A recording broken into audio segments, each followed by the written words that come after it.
ನಮಸ್ತೆ ಪ್ರಿಯ ವೀಕ್ಷಕರೇ, ನಾನು ಡಾಕ್ಟರ್ PK ಪ್ರವೀಣ್ ಬಾಬು, ಆಯುರ್ವೇದ ಮತ್ತು ನಾಭಿ ಚಿಕಿತ್ಸಾ ತಜ್ಞರು, ಉತ್ತಮ್ ಬಡಾವಣೆ, ಚಿತ್ರದುರ್ಗ ರೋಡ್, ದಾವಣಗೆರೆ. ನಮ್ಮ ಸಂಪೂರ್ಣ ವಿಳಾಸ ಇದೇ ವಿಡಿಯೋನ ಡಿಸ್ಕ್ರಿಪ್ಷನ್ ಬಾಕ್ಸ್ಗೆ ಲಭ್ಯ.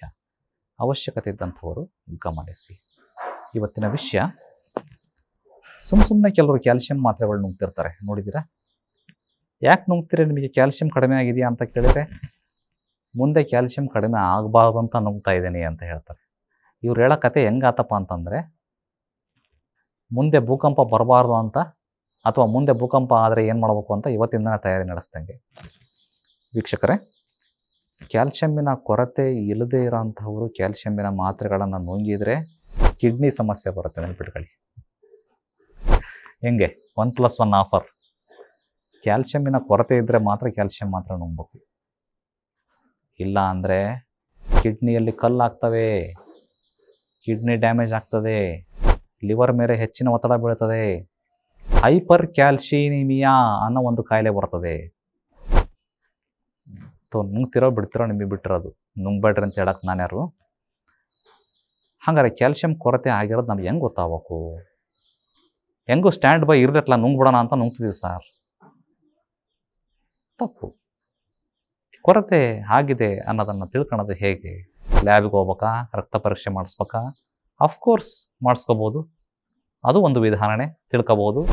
ಆದರೆ ಭಾರತದಂಥ ದೇಶದಲ್ಲಿ ನಿಮಗೆ ಎಲ್ಲಿ ಎಷ್ಟು ಹಳ್ಳಿಗಳಲ್ಲಿ ಲ್ಯಾಬ್ ಇದೆ? ಲ್ಯಾಬ್ಗಳಿಗೆ ಹಣವನ್ನು ಕೊಡುವಂತಹ ಶಕ್ತಿ ಎಷ್ಟು ಜನರಿಗಿದೆ? ಅದನ್ನೆಲ್ಲದನ್ನು ನಾವು ಕನ್ಸಿಡರ್ ಮಾಡ್ಬೇಕಲ್ಲ. ವೀಕ್ಷಕರೇ, ಒಂದು ವೇಳೆ ಉಗುರು ನಿಮಗೆ ಪುಡಿ ಪುಡಿಯಾಗಿ ಉದುರ್ತಾ ಇದೆ, ಕೆಲವರಿಗೆ ಹಿಂಗಂದ್ರೆ ಪುಡಿ ಪುಡಿಯಾಗಿ ಉದುರುತ್ತೆ, ಹಿಂಗೆ ಉಜ್ಜಿದ್ರೆ ಪುಡಿ ಪುಡಿಯಾಗಿ ಉದುರುತ್ತೆ, ಮುರಿದು ಬೀಳುತ್ತೆ, ಕೈಯಿಂದ ಹಿಂಗಂದ್ರೆ ಮುರಿದೋಗುತ್ತೆ, ಕ್ಯಾಲ್ಸಿಯಮ್ಮಿನ ಕೊರತೆಯ ಲಕ್ಷಣ.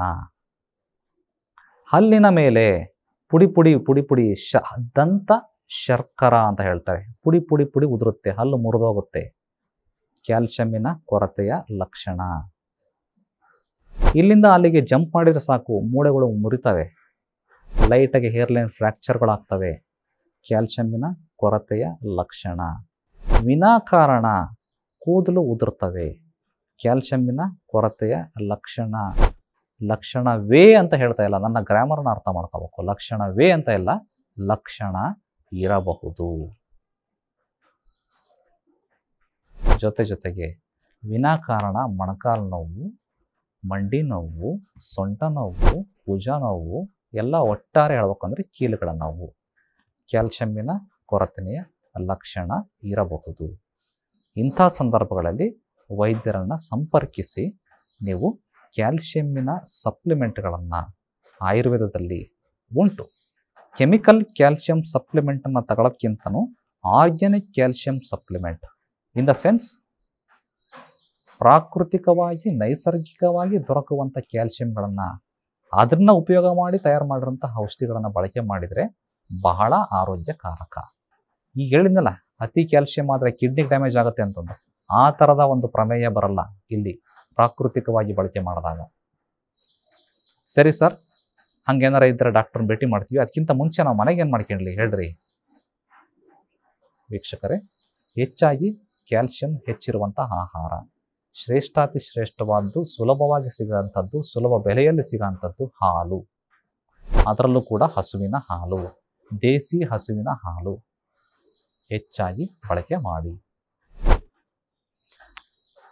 ನಮ್ಮ ಮೊಟ್ಟೆಯನ್ನು ಬಳಕೆ ಮಾಡ್ತೀವಿ ಅನ್ನೋಂಥವ್ರು, ಆ್ಯಕ್ಚುಲಿ ಮೊಟ್ಟೆ ಮಾಂಸಗಳನ್ನು ಬಳಕೆ ಮಾಡಬೇಡ್ರಿ ಅಂತಲೇ ನಾನು ಹೆಚ್ಚಾಗಿ ಒತ್ತು ಕೊಟ್ಟು ಹೇಳೋ ಅಂಥದ್ದು.